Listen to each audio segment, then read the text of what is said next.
The Founding Fathers set up three branches of the U.S. government that are supposedly co-equal, the judicial, executive, and legislative.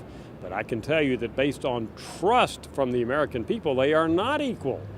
We've been asking every September for the last 10 years, and before that more sporadically, Americans to tell us how much they trust each of the branches, and boy, look at the differences there. The judicial branch is trusted the most by the average American. 67% have a great deal or fair amount of trust in the judiciary branch of government.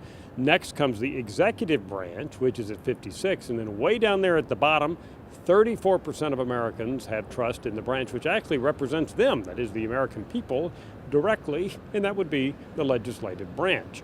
So you can see a pretty big difference there between the legislative branch and the judicial branch. As I said, that's pretty much been the case for the last several years since Barack Obama took office. Prior to that, in the latter years of the George Bush administration, we had the judiciary on top generally on these trust levels. However, the legislative branch was above the executive because Americans had lower trust in the executive branch. That, of course, was during the time of the controversial Iraq War. When Obama took office, the executive branch went up, the legislative branches continued to fall.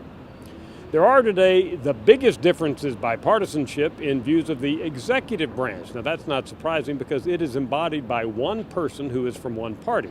Right now, Barack Obama and the Democratic Party. You can see 90% of Democrats tell us they have a great deal, a fair amount of trust in the executive branch, but that drops among Republicans, independents in the middle. When we look at the judiciary branch and the legislative branch, there's some differences by party, but not nearly as significant as those big differences in views of the executive branch. But I think the biggest takeaway right now is the same kind of thing I've been telling you when we look at low congressional job approval. At this point in U.S. history, the average American out there simply does not have a lot of trust in the legislative branch, Congress, as it were, of the United States.